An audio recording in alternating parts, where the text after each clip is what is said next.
plan, and that's getting close to fruition for the leadership group. And I think you're going to give us a few insights to that, Vance. Thanks very much, Brendan. And I'm just taking note of the time because I've got my 10 minutes. It says 11:04, so right, I better stick to schedule. And I'm going to take the radical approach of just talking to you and not using PowerPoint slides. The future for labour supply. I'm going to touch on three things in particular. So start with a kind of broad overview about the Marlborough population, talk a little bit about generational differences, what that means for primary industries in general, and the little that we know about aquaculture specifically, and then just touch on what's in the Marlborough Regional Workforce Plan, which spoiler alert, will be a nice segue into what Steph Hopkins is going to talk about. So Marlborough population overview, probably not telling you anything you don't already know. We're an older than average population and getting older all the time. In the next 10 to 15 years, about a third of our population is going to be over 65 years of age. And I didn't refer to that as retirement age because thank goodness people don't retire in Marlborough when they hit 65. If they did, the whole province would grind to a halt. So yeah, keep on working, you boomers. In that same time period, the kind of prime working age, if I can say that, 15 to 64, that age group's actually going to decline. So there'll be relatively fewer people in the workforce. During that same time period, Marlborough is actually predicted to grow by about 10,000 people. 7,000 of those 10,000 people are forecast to be over 65 years of age. So by the time we get to 2038, we've got, the normal aging plus another 7,000 people over 65, which is where that figure that you've asked about in the past, Brendan, comes from. So 70% of our population increase is going to be people already beyond the age of national super. And most of our population growth in Marlborough comes from migration in terms of internal migration. So it's people moving around New Zealand. And with an aging population, that has impacts on things like housing and health as well. So, Marlborough District Council released a survey recently that showed that a lot of our households in Marlborough are one-person households. And one of the challenges that we've got is we have a lot of one or two person households in Marlborough. We don't have a lot of one or two bedroom houses. So, there's a mismatch between the kind of population that we've got, the sort of housing that we have available, and that makes it difficult to attract people into the region as well, pushes up prices, makes rentals difficult to get, and so on. In terms of our younger generation, they're a lot more diverse than our existing workforce. So just to give you for instance, at the moment, Māori make up 13% of the Marlborough population. Māori make up a quarter of our secondary school students. So your future workforce, there's a lot more Māori, there's a lot more Pacifica youth, and they have different values. So segueing into the talk about generations. So, we talk about, boomers and Gen X and millennials and all that sort of thing. I think those categories have got a little bit stuck in people's minds. As over time, those generations keep aging. So those annoying teenage millennials who were so entitled and came into our businesses and thought they should be running the show, they're not teenagers anymore. They're in their 30s. They're the ones that are complaining about the housing crisis and by and large have kids of their own. So it's actually the Gen Z crowd who are the ones that are coming through. So, a lot of our boomers, as I mentioned, are around kind of national super age and hopefully are going to keep on working for us. Old greybeards like me, we're the Generation X category. We're the ones that nobody ever talks about. And then we've got our millennials who, as I mentioned, they're in that kind of early 80s to mid 90s kind of a category. They're not our snotty teenagers anymore.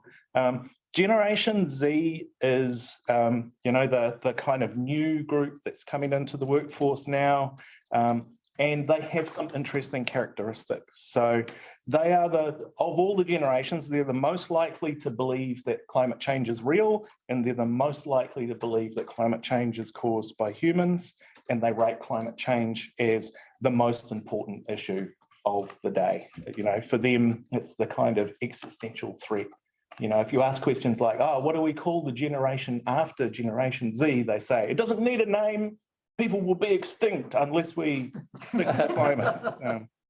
It's the existential kind of threat of their age. I was at the Primary Industry Capability Alliance Workforce Conference a few weeks ago. Some of you might have been there, and there was a really good presentation about the values of Gen Zs.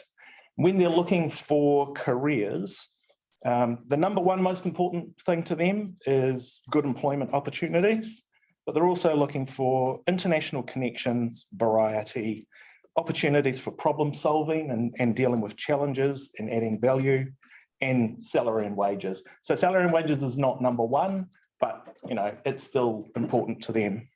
The things that they care about the least: working in an industry that's important or essential to New Zealand's economic growth, connecting and working with the natural environment, working with animals, using physical skills.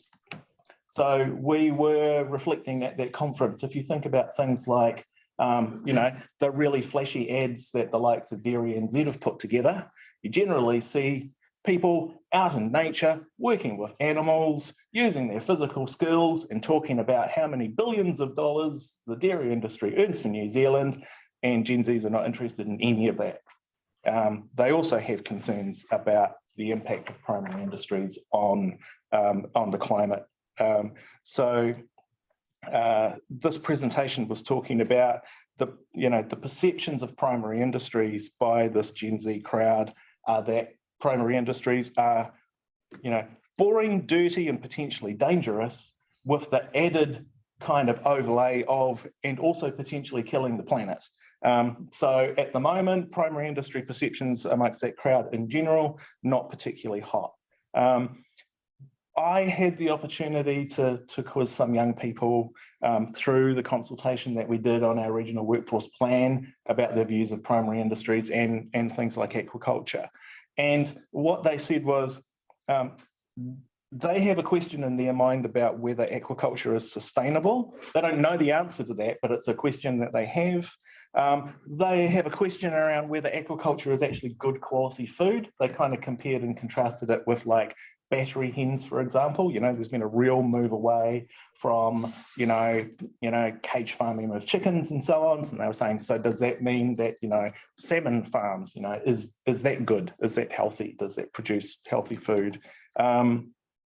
And with climate change, they had real questions about things like, do these primary industries, with the seas warming, with algal blooms and so on, does aquaculture have a future? Because remember, their number one thing in terms of careers was looking for good employment opportunities. So those, I think, there's an opportunity for the industry to address those potential concerns, because I think, the answers to all of those are, yes, it is good quality food. Yes, it is sustainable. Yes, the industry has a future. So you need to get out there and communicate that. In terms of the regional workforce plan that we've got coming out, You've got 1 minute left. So we have 6 cross-cutting areas that we'll be working on in terms of whether Marlborough is an attractive place to live and work, which encompasses things like housing, perceptions of industries and career pathways, connections with schools and industry. We want everybody to be aware of career and training opportunities, because a lot of people change jobs and retrain and so on, and also looking for equitable outcomes for Māori through education and work. We'll be working with 5 particular sectors. So aviation, aged residential care, wine, building and construction, and across Te Tauihu, we have a joint priority for aquaculture with the Nelson Tasman regional skills leadership, and we've been doing some work with Steve Hopkins on that. Great, thank you. And we'll hear from Steph in just a moment. Look, I'm going to squeeze one question in, if we might. Is there somebody going to stick their hand up there? I have a question. Gold, Anna. Yeah, so obviously Generation Z, the young people of today, will grow up and become key members of our workforce. Yeah. But what about the remainder of the population? So you're talking about the 30 somethings and the 65 plus. They're still working. Yeah. How do we get them? So clearly, we have great insights into what Generation Z is after. Yeah. How do we so we need to do some work, clearly. How do we convince other people of other generations into our, do we have more in terms of changing industries or looking at jobs and what do they care about when it comes to working, all these various topics that you mentioned, like working outside and opportunities for the future and such? What's their... So there's been over the last few decades, in fact, you could take this all the way back to the kind of 1950s, there's been a general drift away from the regions to urban centres, and there's been a kind of there's been a gradual decline in the appeal of jobs and careers in the primary sector. But that just means that there's work to do in terms of ensuring that people know that there are, good jobs and career pathways in thriving sectors, and providing kind of on-ramps for people. Part of the problem with the way our education and training system is set up is that it seems to be very much focused around kind of late teen, early 20s type people, go off and spend 3 or 4 years getting the qualification or something like that.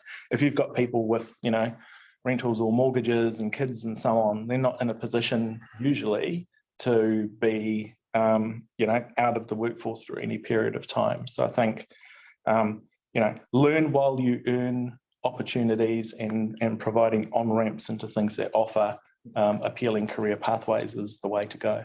Good. All right. We're going to pick up that theme a little more now with Steph. Steph Hopkins is obviously working for Aquaculture NZ as their policy manager, and she's been working on developing an aquaculture sector workforce plan. So Steph, I'm sure there's some things here you're going to resonate with my answer.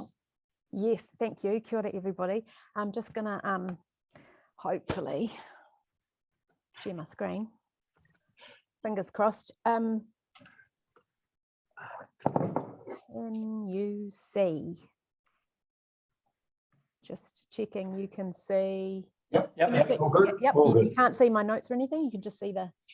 Just see the presentation. Yep. Fabulous. Okay. Hi, everybody. So yes, I actually presented an overview of our work to develop an aquaculture workforce strategy to this group in November of last year. So I'm not going to dwell on some of the stuff that I covered, and I'll try and introduce a couple of newer ideas further down. But I'll give you a once over lightly across where we've come to. Why is that not moving? Sorry. Here we go. Okay, so what does our workforce presently look like? And so we talk about aquaculture being primarily based in regional communities around New Zealand, and an estimate that we have, acknowledging our data is not excellent, is employing around 3,000 people in our regional communities. Our Māori do make up a good proportion of the industry, as well as both in participation as well as in ownership of aquaculture businesses. We have an ageing workforce, and again, that as Vance has said already, that's a risk for our regions, and we do employ some migrant labour, particularly pre-COVID when the borders were open. We do presently have a shortage, quite a critical workforce shortage. Last year it was estimated around 550 vacancies, and that's gone up across the industry, but mainly focusing on those critical sort of manual roles in mussel processing, where it's typically kind of a full-time or seasonal, fairly long season of around 45 weeks and work in Coromandel, Motueka, Havelock and Blenheim. So when I say it, severe shortages, so much so that at the moment, some businesses can't run full shifts, they can't run night shifts, and with COVID sickness in terms of absences of staff on top of that, factories are actually having to shut down their shifts.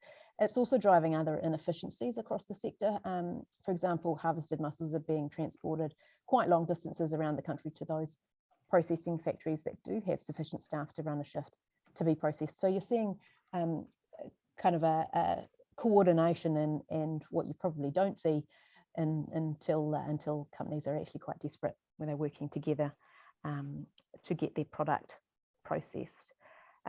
Okay, so we've developed a workforce strategy and an action plan over the last 12 months that set out our priorities and our thinking off the back of some work on with Aquaculture and Government Working Group. In terms of the context, it's been drafted in the context of COVID, as well as the aquaculture strategy. I've got up there government's aquaculture strategy in the corner.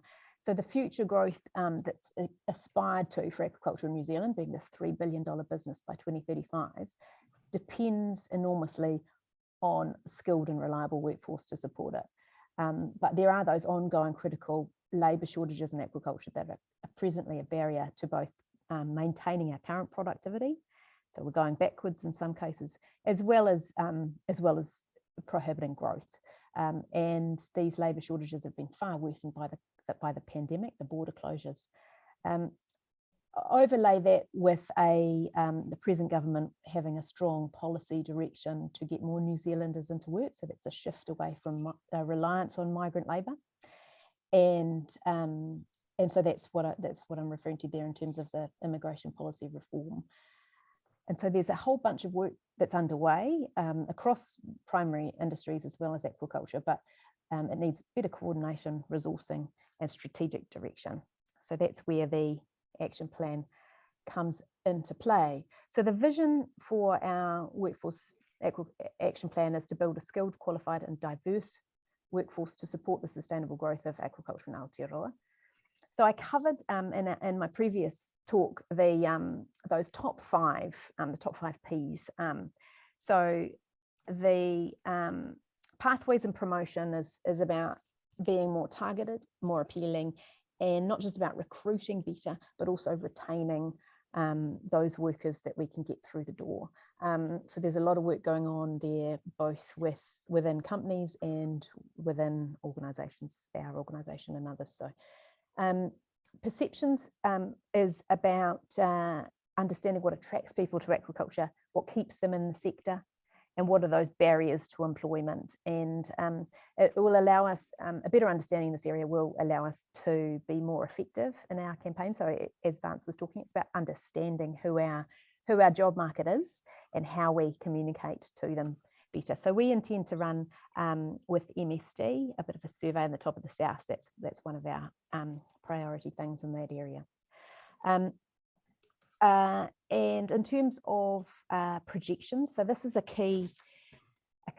quite a key area for us to better understand what our future labour and skills needs will be. So overlay the 3 billion by 2035, what roles and skills do we need to support that growth? So where will the future be? Where will the industry be? What will that future look like? An expansion, for example, into open ocean aquaculture, into seaweeds or other novel species. Will it be, land-based? What sort of science and tech skills, innovation will we need to support that? And what sort of mix of workers will we need going forward? So these people aren't necessarily going to be trained in New Zealand. They might be overseas experts. So we're hoping to learn a lot in that project.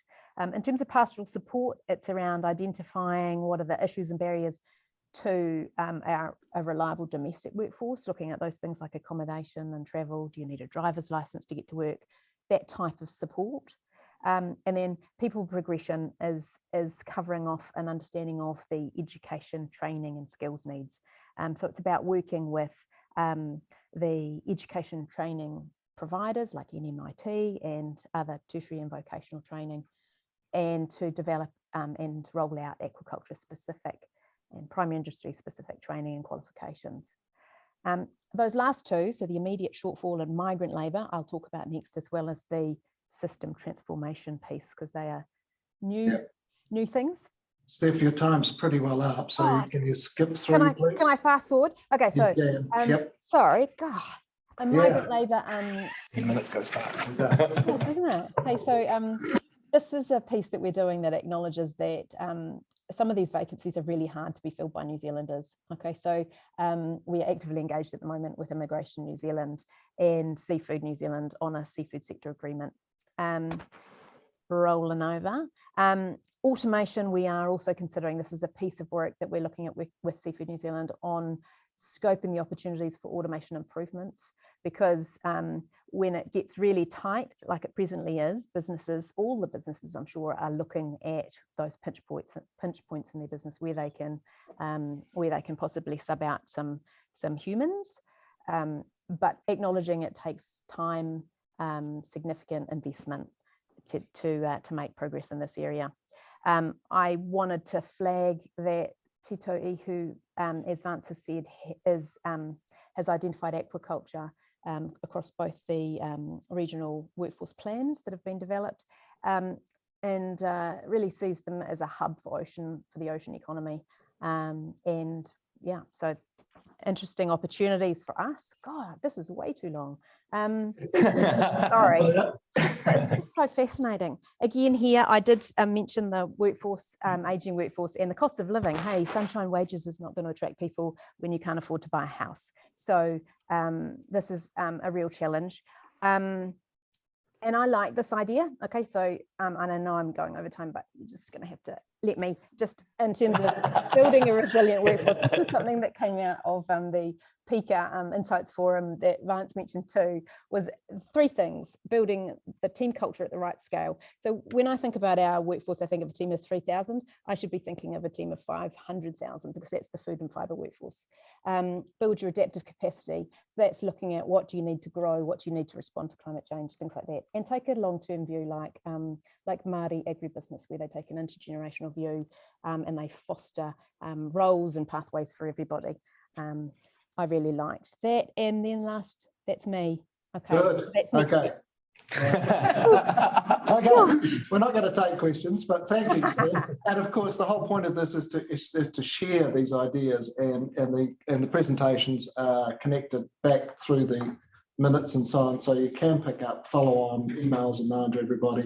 So please, this is the entree, not the main course. Okay, thanks, Steph. I know you've been doing fabulous work in that area, and it is really interesting. But we need to lead on to Jonathan, who's actually on the ground, on the water. He's on the ground today. Not today. He's been doing a lot of work around mentoring and supporting, bringing in new people into the industry. So, Jono, the floor is yours. Thanks, Brendan. I'll try and keep under my 10 minutes as well. I apologise in advance for any coughing. I'm at home in isolation at the moment with kids crook and all the rest of it, and I think my time is coming shortly. I'm still testing negative, so we'll see how we go. Like Vance, I didn't do the PowerPoint thing, not because of, well, the main reasons is I'm pretty bloody hopeless at that sort of stuff, so I've made notes. So what I decided to do was actually focus a bit more on retention rather than recruitment. So my business, just a quick background on that, is a family-owned business by my wife and myself. We've got 10 staff, marine farm contracting business with 3 boats or 4 boats, 3 fully staffed boats. Out there doing work out the mussel farms, floating, seeding. We do a bunch of other things as well, sourcing work, management work, and that sort of stuff. So what I decided to do was actually talk to my guys, a bit of a verbal survey with them, really around the top 5 things that attracts them or they enjoy about their role with us at Marine Farm Management, and put those into order of priority. And funny enough, it was interesting hearing from Vance, because the variety of work was the first number 1 thing that they enjoy. Second after that was enjoyment of the work itself. Thirdly was the pay. 4th was career progression. And 5th was making a difference / contributing to the result. And that's the result of the business. So I thought I'd break those down a little bit more, had discussions with the guys and added a few notes and bits and pieces. So I'll just run through those 5 bullet points and give you a bit of a flavour for what we try and do in our business to keep things a little bit different. We do things differently to a lot of other people, and it doesn't always work, but we feel that we're small enough and agile enough that we can do different things to sort of create better staff retention. So like on variety of work, any one of our guys can be working on any one of our vessels. We do a fair bit of, or a reasonable amount of crew rotation, although I keep that to a limited amount, so they do get used to the systems on board the individual boats they're on. But they can be doing crop sourcing, floating work, seeding, seaweed harvesting. We're doing some research work on asparagus. We do a lot of king shag work with the MFA with projects. We do some dive surveys on big ships when they come into New Zealand. They're required to pass biosecurity standards, and we take dive teams out on one of our, well, actually 2 of the boats now, 2 of the fast boats. We also do fishing charters, and we do MFA schools trips. So what I was just trying to highlight there is we've got, within the workload that we've actually got, we've got quite a bit of variety, and the guys really enjoy that. Which is good. We also recruit for that. So when we just wasn't going to talk too much about recruiting, but we do recruit for people that are adapt with change, that enjoy change. So because we're constantly doing different things, and so the culture we're trying to create is actually almost a change culture where they thrive on a little bit of change and a little bit of variety, and not the same thing every day type thing. Pardon me. Mentioned before about how we shift the guys around the vessels. We do that, but I try and keep that sort of less than 5%. And that's almost the rationale behind that in terms of shifting a crew from one vessel to another, or a skipper from one vessel to another, is to give them that thought of, a change is as good as a holiday type thing. So they spend some time on another vessel, have a good time, learn some new things, and then go back to their normal vessel, and they've got some sort of perpetual motion from that break they've had from that vessel to lead them forward for the next few weeks. So that works quite well. We'd also do crew exchanges with, because we haven't got any harvesting vessels. So one of our clients that we do work for with MacLab, they've got a big harvesting vessel and no smaller vessels. So we do some crew exchanges with them to give their guys some experience on smaller vessels, and give our guys some experience on the harvesting vessels. So, and we do a little bit of recruitment work with them as well, which is quite handy. What else have we got there? Enjoyment. The teaming the guys up. So that's one thing we focus on a bit. The crew on my new vessel, Aoraki, they're all young guys, all younger than 27 years old. Skipper's 27, and it just drops down to about 20 for the crew, 25 and 20. And they love it together. They really enjoy their work because they're out there, they've got their buddy boombox music going and that sort of stuff, and they're sort of in the chat's the same amongst that group. So where I've had it before, where we've got young guys with older guys, and the chat's just quite different. So we try and keep the teams similar, so that they can sort of have a lot of other things to get along with outside of work or on work breaks, or just chat in the evenings because they live on board at times. So we try and work on that to keep the groups together in terms of their interests and things like that if we can. That's working right at the moment. We also I do a bit of work individually with them as well around positive mindsets and things like that. And one of the reasons we focus on that is because if things start going wrong in the day, the negativeness creeps in, and then it just it perpetuates, and things start getting worse and worse and worse. So I encourage the guys, as soon as things start going wrong, no matter what time of the day it is, we stop, reset, take a break, have a coffee, change the mindset. Often it takes them giving me a call to do that, and then we'll go to from there, and it sort of resets everything for the day. So rather than being told that you can't stop, you have to work your 2 hours, or you have to work your 4 hours before you can have a break and that sort of stuff. So we just try and encourage that a lot more. Hitting the reset button, we call it. One of the other things on variety or enjoyment of work actually was around fishing. We let the guys do a little bit of fishing at times. Just mute this, which is good. They really enjoy that. I'll talk a little bit about that more at the end. We'll try and lessen the paperwork for them as well, because they hate paperwork, the guys that are out there doing that. I spend a bit of time catching up with them on board. When I go out there, I take, often take smoko out to them and things like that, and just try and do things that sort of give them something different. That I call it the sort of 1 or 2 degrees of variation, and I'll talk a bit about that in a minute. John, So you're halfway through, so you're still on your first topic, so you might want to. Yep, and I'm on my second one now, so that was on. That was yeah, getting there, Brendan. Pardon me. So The other thing we'll try and do when I'm on board with them during the catch-up meetings is just try and discuss things on common ground and, you know, completely outside of work. So I know what all their interests are. I've only got a small group, so it's not too hard to do. And I then have some discussions with them about their interests, about their golf games, about, you know, one of them's a bit of a boy racer and loves getting up to mischief in the weekend. So I have a discussion with him about it, you know, and he loves it. And it just creates a bit of loyalty and a bit of, you know, we're working on a common level, even though, you know, it's just quite a good thing to do. I learned that actually back at school when when we used to distract our maths teacher around, we knew he loved golf and we'd distract him for 20 minutes about golf. And then we'd only have 40 minutes of work to do. So I knew that if you operate with people on a common level, you can get things done, whichever way. So pay was the next one. Nowhere near as important as enjoyment or variety in the work, but still important. And it is obviously, you know, everyone has to, you know, pay okay. We try and match what the going rate is or better it. Normally, but what we also do is we have a work-life balance where we try and get the guys to work 4 days on, 3 days off, so they get 3-day weekends every weekend. That doesn't always work with the weather, but we push for that a lot. So they work longer days and then they'll have 3 days off. That we feel that works better than 4 on, 4 off, because 4 on, 4 off, they have rotating weekends. Yes, the vessel's working every day when it's 4 on, 4 off, but in the weather, in the areas where we work, Tasman and Golden Bay a lot, you can't sort of work 7 days a week because of the weather anyway. So we try and work that 4 on, 4 off and get the guys you know, a good time off, because it's really important to that younger generation is their time away from work as well. Obviously we do annual pay reviews and annual reviews and that sort of thing. That's all normal sort of stuff. So there wasn't actually a lot that we do differently in the pay area, apart from just pay is good or better than anyone else really. It's really about the other things, I guess. Career progression, we discussed at the time of recruitment as well around what their career aspirations are. Like taking on the young guys, talk to them about whether they want to be a skipper. We've done that with a few of them, taking them through the skipper's ticket and some more coming as well. We like to sort of focus on the younger guys for that. They are the future and we can hopefully keep them for longer if our retention strategies sort of play out. Obviously with NMIT, they've got the options there with the various courses you can work through, you know, and skippers, deckhands and that sort of stuff as well. So work with them as well. And we talk about that constantly. It's not just once a year. We're always talking about things that lead to their professional development. So, which is good. The last one was making a difference and contributing to the end result. KPIs obviously are important, and we have KPIs for the right people. They are quite driven by KPIs.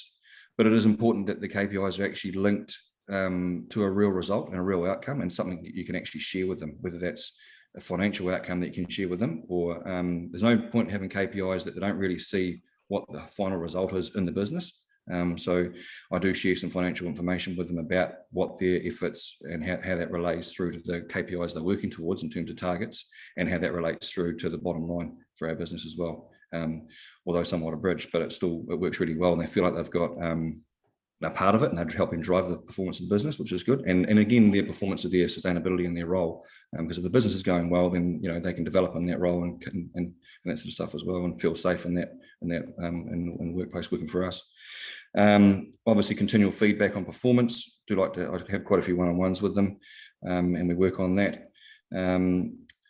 And also giving the staff some control over what their workload is.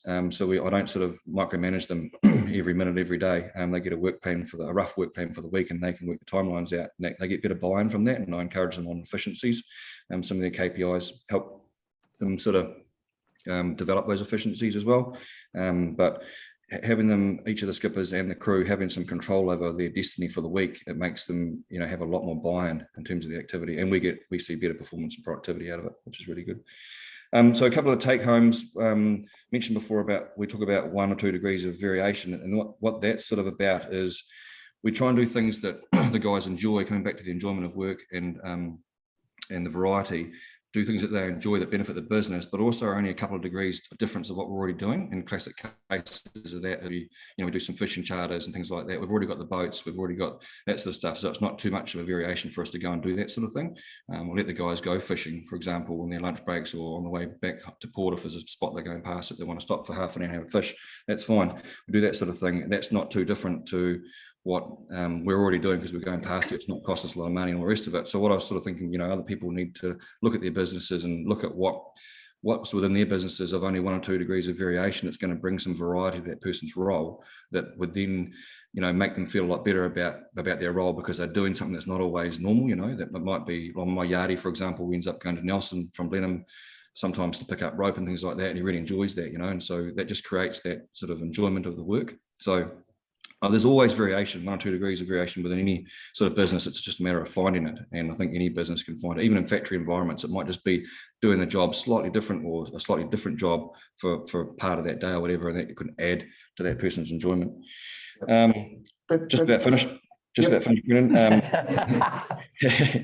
I talked about shooting the shit, I call it, which is basically spending time with the guys. That's really important around their hobbies and interests and getting to understand them and know them, and you've got a common level to work on, and that creates loyalty, I think.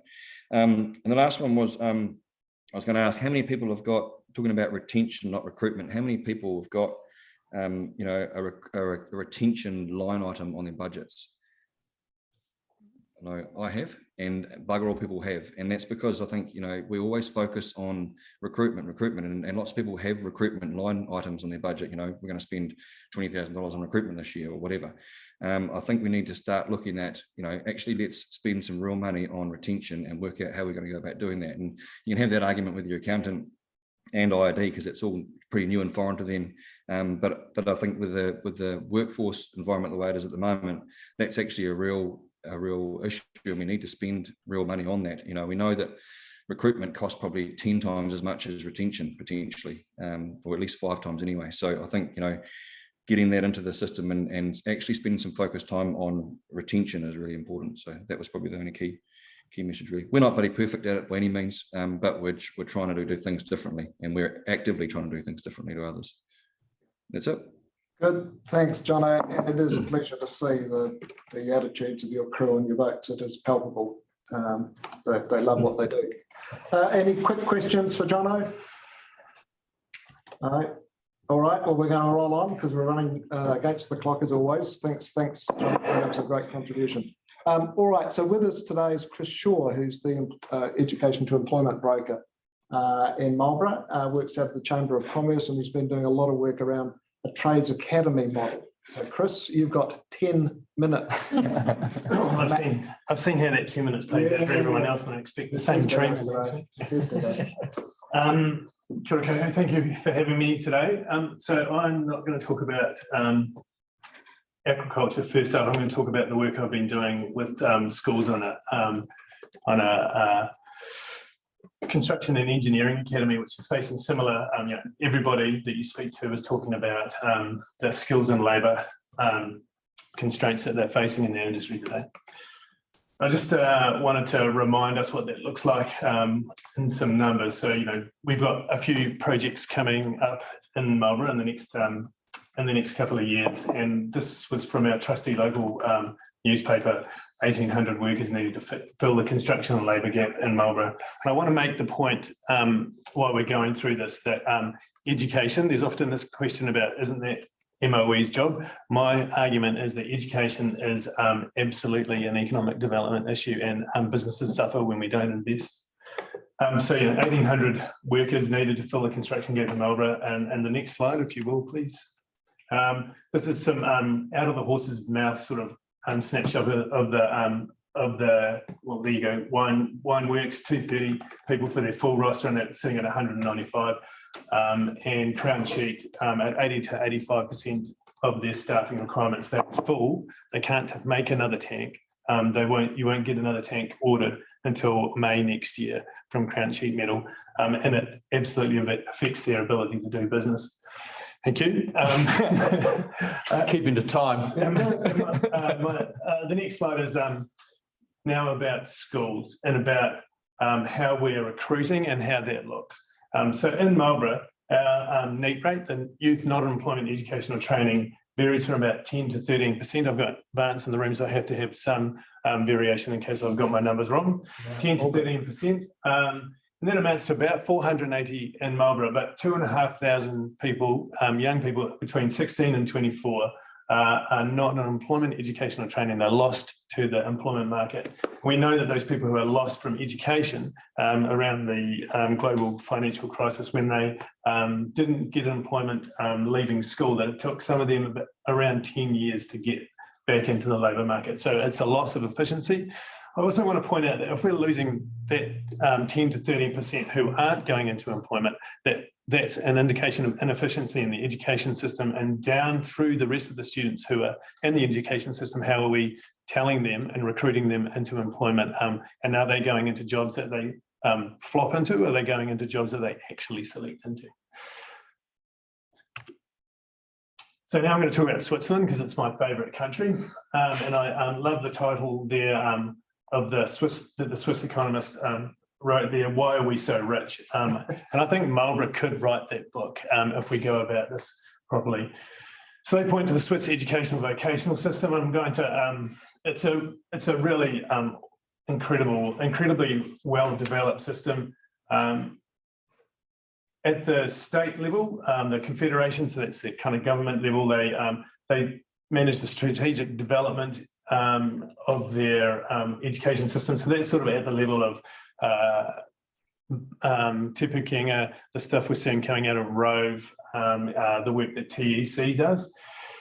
At the canton level, so that's at the local level, they have, so that's at the local government level, they have, they're responsible for setting some strategy, but they're also responsible for career advice. So they run their career buildings, these large walk-in career centres in every canton where you can walk in and someone will work with you on your career change or what you're going to do. There's pamphlets and support for your career decisions. But the really interesting bit to me is the professional organisation. So we know that the work that the RSLG are doing, kind of identifying trends in the labour force and so forth.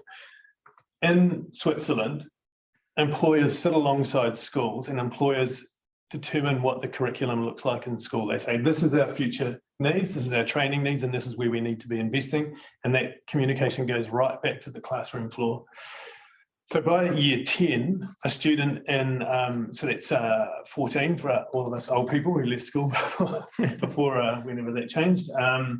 At year 10, students will start to develop their future. They'll be working, going into academies where they're placed out in business. So by year 13, there'll be people who have opted to go into the banking industry will be working with real life clients in a bank and getting training. So it's a scaffolded transition from school into the employment they've chosen. Slide, please. So I want to talk about how in New Zealand there's a few places that are doing them, and I want to talk about Hastings the initiative. It's a technology, construction and engineering academy in Hastings. Started when an employer, Jono Williams, walked into Hastings Boys High School and announced that he was sick of taking students who'd left school and spent 3 months in his employment, then he'd let them go because they weren't working. He said, I'm a businessman, I can solve this problem, I solve problems for a living.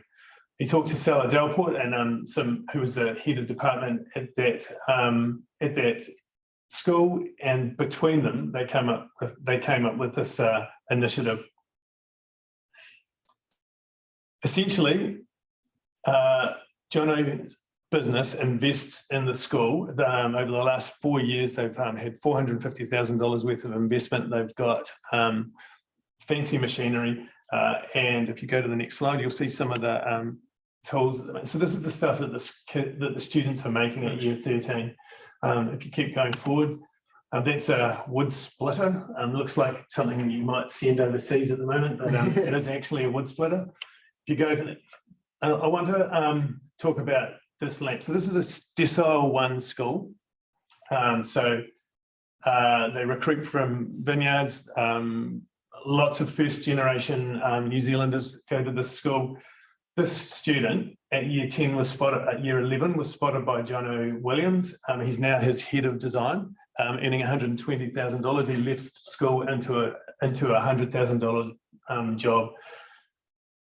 because the school is doing such amazing projects, it's grown a school of 850 students. It's grown to, the engineering construction department has grown to hold 650 of those 850 students. They develop courses like physics for tradies. It's a really nuanced course. Students go and spend time in factories and in the workplace. Stella Delport, who's the head of department there, says they come back from Jono's workshop and they will have done more welding in a day than they do in 2 years in his course. So they're making products like barbecues, this kind of thing, turning out some incredible work. The result, so that kid's gone into patent engineering. Patent engineering takes 3 of the students from this course. 10 of those students every year get placed into apprenticeships around the province, and the students who leave and go into the academy, who go into the polytechs, are head and shoulders above the other people who are in the polytechs and leave into very good jobs. 3 minutes. All right, so what are we doing here? So at the moment, I'm working with Queen Charlotte College and the Boys College to establish a foundation. So the issue with Jono and Salah up there is either one of them could have a bus, get hit by a bus, not have a bus, they can get hit by a bus, and they would disappear from that system. And there's potentially no guarantee that that system will continue. So I'm proposing for the Marlborough Boys College and Queen Charlotte College that they each develop a foundation or a board that's a fund holding entity. They jointly employ a business development manager who works with the head of faculty and the school for a strategic plan for 4 years to identify CapEx, OpEx, staffing requirements, and the MOUs for working out in the industry. Obviously, aquaculture, we're a primary industry dominant province. I see no reason that we wouldn't establish a foundation or a board that deals with has the primary industries in Marlborough at its front of mind, doing the same work and developing curriculum within the schools. I sort of finished. I feel like I'm under time. I can go longer. Well, go to questions, because I've immediately got a question around what Queen Charlotte College has already got an aquaculture academy. Yep. How would that sit within this model? Yeah, and that's a good question. So it's really interesting. That academy started as a collaboration between schools and industry. Yet I was talking with Andrew Stanley, and he had no idea that the aquaculture academy existed. When it was established, there was a board formed, and they employed someone as a project manager to coordinate between the school and the industry. Once the academy was set up and running, the board disbanded and the project manager left, and it was left between the teacher and the industry to coordinate that academy. So in the subsequent 10 years, if you walk into that factory, into the lab, it's pretty old and pretty dated, and it's less than inspiring. And I would argue that there's a bunch of people in the aquaculture industry here in Marlborough who have no idea that it exists and don't make the most of it. So the primary purpose of those academies is to excite and expose those young people to what happens out in the industry. And I feel that connection between the industry and the school doesn't exist in any way that does that. All right. Well, you've put a challenge to industry, I think. Mate, Chris, well, if you think about what teachers do, teachers teach, and they're fantastic at that. Right. And if you ask teachers to go out and make all the relationships, they'll be on the phone at 10 o'clock at night trying to ring Jono for a trip out in his boat. Alex has been doing some wonderful work with Jono taking students out this year and last year, and the statistics lesson that you took to Marlborough Girls College should be something that happens as business as usual, because we have these academies set up, and that requires constant communication between the school and the industry. All right. All right, look, we're going to continue with the educational thing. Thanks, Chris, and I think you've left us with a lot to pick up on from. But continuing with the educational thing, Denise was shaking her head in agreement, I think, with some of your comments there. So Denise is lead for aquaculture at NMIT and been doing some great work up in the far north with Māori students getting to their first level of proficiency in aquaculture. Denise. Yes, kia ora everybody. Nice to see you all and lovely to be here. I'm just going to do a bit of a share screen as well. So I've just got a quick little presentation here, obviously quick being the main word here because I've got to stay on time. So can you guys see my screen? Yep, all good. Yep. It's not Okay. on. It's not in presentation mode yet. Okay, let me just, there we go. How's that looking? Good stuff. Good to go? Awesome. Yep. Okay, cool. So yeah, just so a quick one for a few of you probably haven't met me yet. I've been part of the Smart and Connected group for quite some time now, a few years.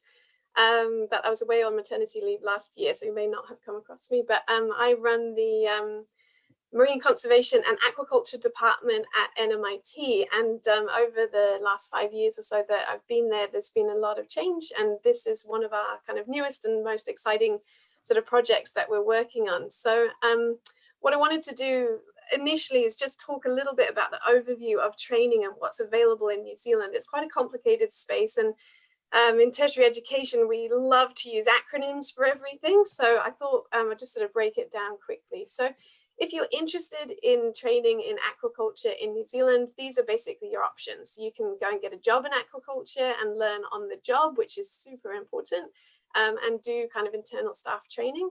You can go to university, you can learn about a little bit about aquaculture there. There are no specific university aquaculture courses in New Zealand, but many of them are kind of marine related. You could go to a private industry training organization.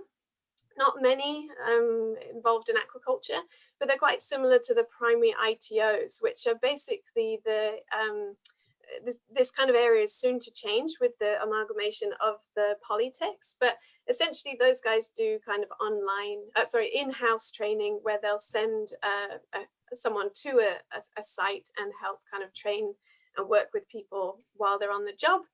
There's a bit of movement in the online space as well, but that's kind of soon to maybe change a little bit. And then there's us. So we work as the ITPs, or the industry training providers, and I'm at NMIT. So for us, we run three different types of courses. We run a postgrad, a degree, and today I'm going to talk about our certificate, because this is essentially the kind of closest we've got to trying to support that sort of level of industry that we want to kind of encourage in New Zealand. So basically the certificate is a kind of concept that was developed initially by the sort of primary ITOs. So again, they were developing a model where they were working with in-house training. So we've ended up kind of redeveloping it in a slightly different way. And essentially that has been my job over the last few years. So I've kind of put together this certificate. So at the moment we deliver a level 3 and a level 4. The level 3 is essentially an overall introduction to aquaculture, and the level 4 is kind of taking it more to some kind of more technical skills for those people. But the main aim of this is, rather than the kind of primary ITO or unit standard approach that we've seen before, which was very much kind of you'd do one action and it creates a result, and how well did you do that action? You've achieved it, well done, there's your qualification. This is quite different to some of that stuff. So this is very much around obviously education, training, but a lot about inspiring, looking at the whole industry, looking a little bit global as well, looking at all of the different options that are around in aquaculture as well. So the idea is to help bring people into the industry, but also let them know that there's a whole bunch of different career progressions there, that if you start out as an oyster farmer, it doesn't mean that you don't have the skills then to progress or change into a different career if you wanted to then move into seaweed, or you wanted to go into research, or you wanted to change, you know, that we want to make it clear that there's an opportunity as an industry as a whole, rather than trying to tell people that they just have to work on shellfish or just on finfish. So it's been really great so far. It's been working really well, and we've sort of feel like we've been generating quite a lot of enthusiasm for aquaculture. And as Vance was talking about before, you know, we incorporate things like climate change, sustainability, ethics, and product quality into these kind of courses as well. So it's really, we're trying to connect more with Gen Z as much as possible to help with that interest, because for us, that's, I guess, our main sort of clientele. So when we think about what's happening up north, basically we, with the success of our certificate as it stands so far, we ended up being approached by the Mirror Whenua. They're based up in Kaitaia, and they have a pretty complex thing going on. So there's 6 tribes make up the Mirror Whenua, and they have a pretty complex history. So I don't know for many of you if you've ever made your way up to Kaitaia, but it's a beautiful, beautiful, incredible area. But Kaitaia itself is a rough old place, and it really suffers from pretty high unemployment, and there's a lot of drug usage up there, and young people really struggle to find opportunity there. They often will move away, or they tend to get caught in sort of vicious cycles. So the Mirror Whenua Trust kind of approached us and was keen to help support their young people and create some opportunities for them to be able to stay within the region. So the Mirror Whenua themselves actually have 2 aquaculture sites. They have an oyster farm up in the Parangaranga, and they have a mussel spat collection site in Whangape. So they have some aquaculture experience, and there's a lot of incredible historical knowledge there, and it's really cool working with them and learning from them as well. So these guys, I mean, they have such a deep connection to the ocean. They're all so close to the water. And there's a lot of sort of unrecognized and untapped knowledge that a lot of these guys have just from their sort of time being in and around the water as they've sort of grown up. So yeah, they're really interesting people to work with. So we've had to develop a really different training approach to work up there. It is really different for us to work with this group. And it's funny how we have been trying to kind of fit our NMIT model into working up there, and it's yeah, it's been a challenge. So I mean, the biggest thing for us is that these students have incredibly complex lives, and the challenges that they go through are often quite different to what we see our students in Nelson going through as well. So I mean, lots of their family have court appearances, there's issues with drugs, with crime. You know, it is it's really tough. So we have to provide that sort of support around what they're going through, because for many of these guys, this course is the glue that was holding them together, and the kind of course provided some purpose for them in their life. So, you know, we've had to really think outside the box about how we're going to do this. So we've had to take a really kind of whānau sort of centered approach, and support has been key. So this is a kind of in and out of the classroom situation. So where we hoped we'd be able to deliver this course largely online, that just hasn't been feasible. A lot of these students don't have Wi-Fi at home, or they don't have access to computers. So we need to be able to bring them into a space that they can work. But of course, they are all practical. I mean, my husband's been doing a bit of work up there, and him sitting down talking to them about splicing, you know, suddenly he had a full class of aunties and grandmas and everyone coming in to learn about it, because they, you know, it's just something that they really enjoyed, was this sort of practical element. And of course, for them, it linked into weaving, which was really interesting. So one of the issues is getting them to class. So often quite a lot of them live quite remotely. And as we all know, fuel prices have made things quite tricky. And yeah, we've had to really kind of look at that. And so there's all these kind of little challenges. So kai, food, super important as well. So we've had to sort of rethink how that looks as well. And actually by providing healthy lunches for them every day. And actually at the moment, that's something that the trust does. And we're trying to work with them to support that a bit better. But that is really important, and you can see from the group how important that sort of aspect is. And the family inclusion, I don't know if you can see in these photos, but the number of times that the kids come into the classroom too, because they don't necessarily have anyone who can look after the kids. And the kids get super involved as well. And I mean, that's not something we do in Nelson in our classes. My husband's been teaching up there, and I've been doing a bit of teaching up there over the last few weeks. And we had a chicken in the classroom one day as well, and that was a first for me. So Was that Kai? not for eating. The chicken was sick, so we had to look after the chicken. But the chicken will become food later. That was not food. so yes, so it's something. It's all quite an unusual way of dealing with things. But we've got these two incredible tutors. I don't know if they're sort of in the center picture there, Veronica and Louise, and they run the show up there. So Louise is our kind of iwi representative, and Veronica is our tutor from NMIT. And these two women are just exceptional, and they work so hard to make this whole thing happen. 1 minute, Denise. Okay, cool, that's good. I'm nearly done. So just a quick picture of our students and sort of who they are. And I mean, these guys, all of them are super enthusiastic. Once they're in class and everything's going, it is all laughs, lots of questions. It's really fantastic, but it's just, there are challenges. So this is just my last one here. So looking forward for us, this course has generated a lot of interest from iwi around the country. We're trying to work out sort of what happens next. But for us, the collaborations are really key. We need links with industry. We need links with Cawthron, NIWA and stuff like that. That is critical, not only for making it work, but for inspiring students and getting them out of the classroom and showing them what options are out there for them.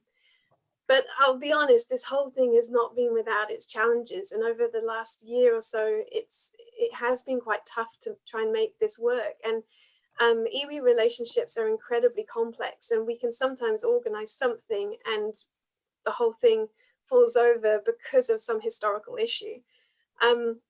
This is the square peg round hole situation as well. It's that we have been trying to sort of put together a way that we do things, but it just doesn't fit with the iwi approach necessarily. And so we've had to become much more flexible and allow chickens in the classroom. So each of our situations, and especially if we end up rolling this out to other iwi, is incredibly unique, and we really have to be very understanding with that. And it is challenging. So for us, the big thing is that a lot of changes for us in this sector for 2023. So as we all merge and become one big polytech, you know, it's going to be interesting to see how this happens. Does it mean that the certificates and things that we run here in Nelson are going to become more widely available around the country? I don't know. So there's a lot going on here.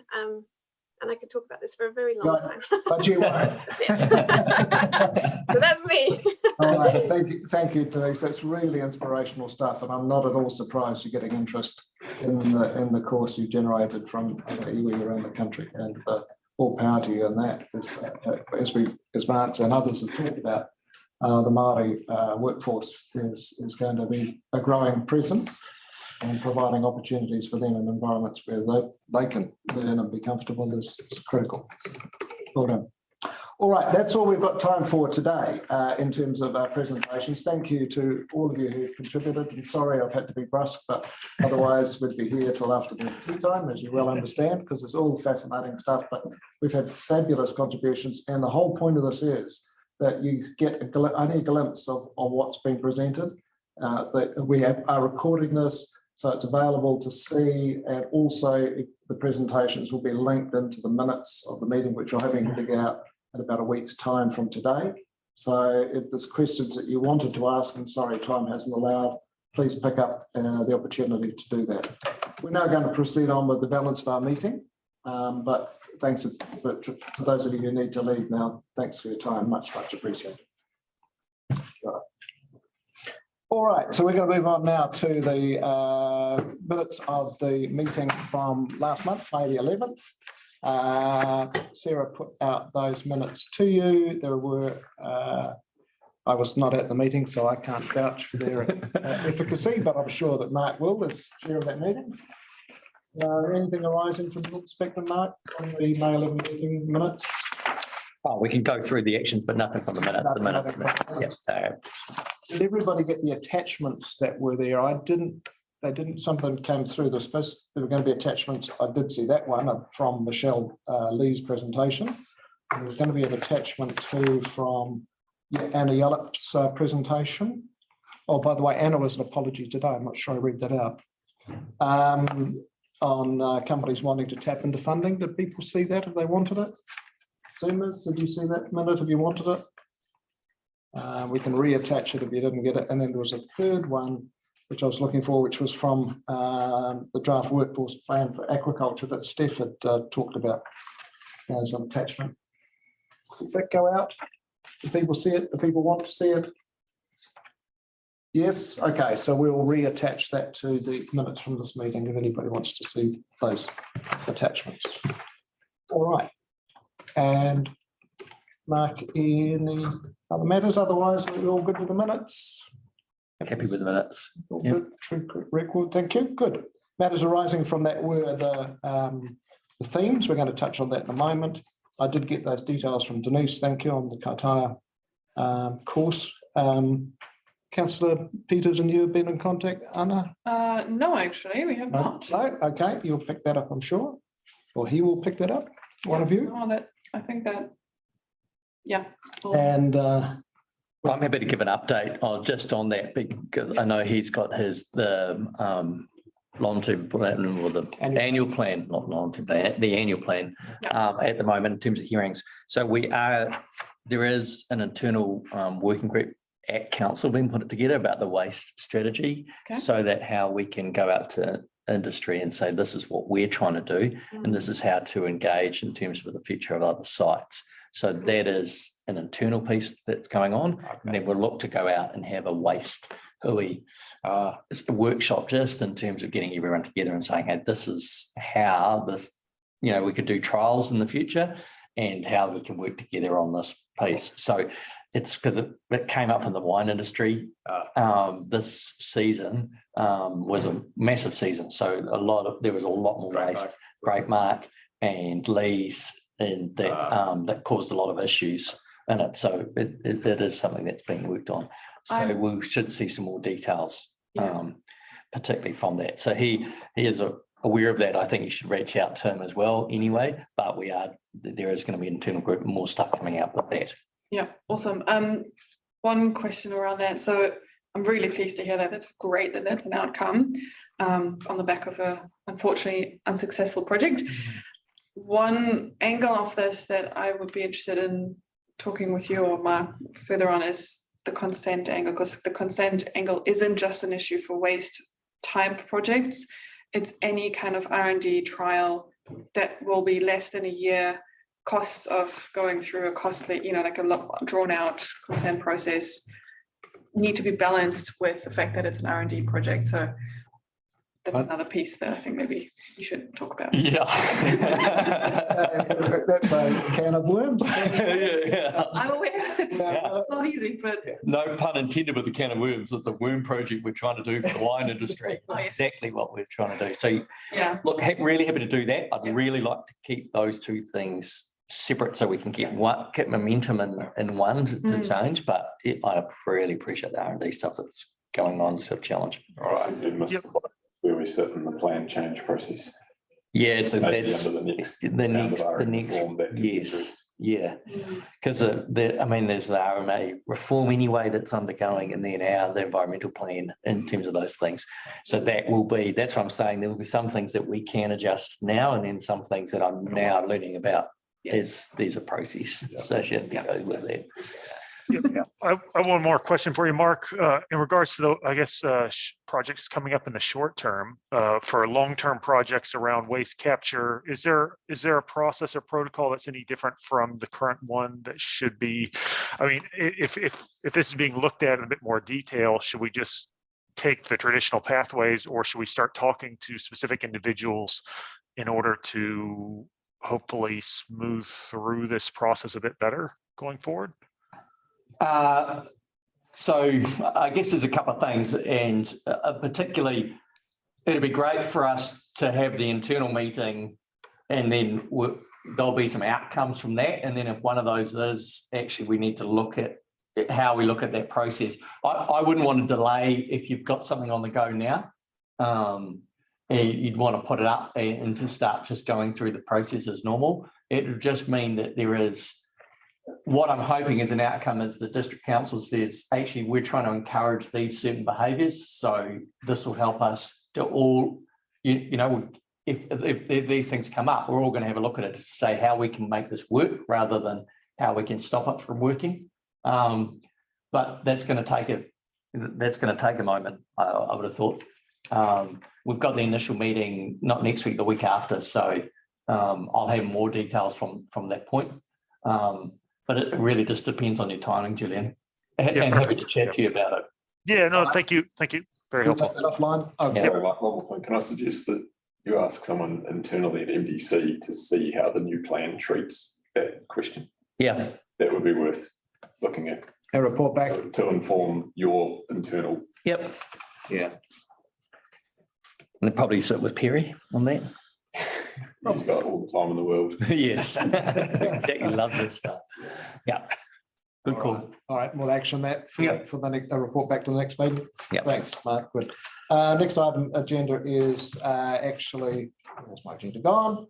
Conflicts of interest. So if there's any new potential conflicts of interest to declare, just let us know anything that might get in the way of operations. I'll just pass.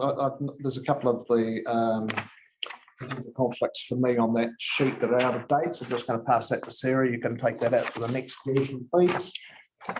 Okay, let's move on to the next meeting, which will be in July. We're going to have a discussion at the next meeting, I think, on the review of Smarter Connected Aquaculture, Mark, that council is leading. So I guess we would look to, what we want to do is have a review of the community projects and actually have an in-person meeting to discuss what the priorities are for the group and then how and what we can do to refresh them. So where they're at now, what are the priorities for the group, and then what projects could we have going forward? Not necessarily the smart and connected piece. One of the outcomes we think from that is to say, okay, well, how often do we need to meet about community projects and feeding into this? Because we've obviously had a refresh in terms of having themes for the meetings, but it's like, how many should be theme? How many were we trying to get industry to? And then how many should be the science component to that? And so one of the outputs would be for that. And then also a discussion and around what the ocean economy cluster is and how that's being developed and what people are looking at. So that would be the kind of program for the next meeting. And you envisage perhaps meeting in Havelock to allow our Nelson friends to more easily join us for that? We'd like to. And I'm just actually having confirmation whether we can meet in the Tūhara Marae, which would be in Campbellstown. Same timeframes for that, but just to get everyone together for that, and then try and get industry along, the Aquaculture Academy along, and then to go through that process. Good. I'm just rapidly looking at it. Will be Wednesday, the 13th of July. If you want to just put a placeholder in your calendars, diaries for July 13th at Tūhara Marae TBC. Yeah. Are we going to have any space in the meeting for any other discussion, or that will pretty well fill an hour and a half? I think if we're trying to get and in and out of a marae as well. Yeah, that's right. We'll have half an hour, I guess, for the marae work in terms of that, and then an hour and a half. So I think, and Denise will insist we've got to have some kai by the sound of things. Absolutely, that'll be part of that process. So, of course. Okay. All right. So will you perhaps circulate to the group, as that takes shape? Yep. Oh, we'll have a confirmation. We're going to catch up tomorrow just about that and talk with Ned and about that, and I'll get the agenda out and what we're looking to try and achieve in the next week. All good. For the August meeting, we've had a suggestion from Helen Musserley about a theme meeting on new species. She was keen, I don't know if Helen's with us today, I don't think so, but she was keen to present personally on some work that Plant and Food have been doing on, I think, breeding snapper for farms, finfish in general. So how's the group's enthusiasm for looking at new species as a theme? That sounds good. Can we include seaweed in that or not really? Oh, I think so. I think very much so. Okay. Or maybe seaweed, does seaweed want to be its own thing, or is that too ambitious? I don't know. Perhaps we'll have a think about that. See how- Yeah. You're right. It is such a strong emerging species that it might sort of cloud out other things. Okay, cool. But okay, perhaps just email any thoughts, those of you involved in new species in the science community or research community, what other options we might look at. If it's not seaweed, what else is there out there? That space you've been doing some work in, Leo, isn't it? Yeah, so the timing, the topic is brilliant for us, or for what we do, or for what I do personally here at Cawthron, in terms of diversification into other shellfish species. But the timing doesn't work particularly well for me, but I wouldn't say that will, stop someone else from Cawthron coming and talking to what we do in terms of shellfish diversification and how other species can come into the picture. I think it's a brilliant topic. I'll definitely support, and yeah. Good. Well, look, we're not fixed on it for July at this point. It's just a suggestion. Is it August, you said, right? August. Sorry, August. Yeah. Yeah. But you come back to me with some ideas, and if it becomes integral to the meeting that's going to September to get you involved, and maybe we could look at that and find another option. Please, I mean, volunteer some other theme ideas for us, because we're happy to explore any of the topics that come from the group. That's what it's about. All right, good, thank you. Item 9 is council issues. You've touched on a couple of things there. Is there anything you want to add further, Mark? No, nothing All else. good. Community issues. Ross, you with us today? Welcome. How are things out in the Canterbury? Well, I was going to say it's a nice, warm, sunny day, but it's just coming to rain again. No, the issues out here are still around road and the future of the other farming out here, the land-based farming. Without the road, they are really suffering. But nothing much to do with aquaculture. I see boats out on the water at times. I don't know how they're doing with all the logs and things that are drifting around in the sound at the moment. I don't know. But perhaps John, somebody else might know more about that. No, thank you very much. Pleased to see that the government stumped up 95% subsidy to make it viable to repair the roads around Canterbury. So that must be a great relief to the community. It is a relief. I just wish it was all being spent wisely, but still, that's always an issue, isn't it? All right. Is there anything from any of the project leaders to update the group's reports? No, all good on that front. Training and skills. Anything outside your brief to us, Denise, that you wanted to mention, or anybody else actually? Yeah, no, I just I guess if anyone's got any sort of questions about the presentation, and it's probably the same for all of them, just to get in touch. And yeah, a lot changing in our space at the moment, and yeah, it's a bit of a complicated time, but we're getting there. So if anyone's got any questions about training or requests or anything like that, please get in touch. Thank you. Can I just do a plug for the Workforce Development Councils? So Muka Tangata is the Workforce Development Council for primary. They were going to come here to Marlborough and run a Food and Fibre Futures Hui in person, which was a bit of a rarity, and we drummed up a lot of interest in that. Unfortunately, that got scuttled by COVID, and it ended up being a multi-hour online session, and a lot of the industry people understandably dropped out of that. It was a pretty big ask on a Friday afternoon for a multi-hour online session, but I guess I would really encourage industry to engage with the Workforce Development Council, because the whole rationale for setting up these groups was to give industry a stronger voice in the vocational education system. And I've had a number of times when Workforce Development Councils have contacted industry people, and industry people have forwarded them on to me and said, oh, this sounds like your kind of thing. And I said, well, yeah, it sort of is, but actually they're meant to be your voice in this vocational education system. So yeah, just really encourage everybody, if you get approached by one of these workforce development councils, yeah, they're meant to be working for you. So so please take the opportunity to engage. Funny it was that easy, Vance, just fire everything your way.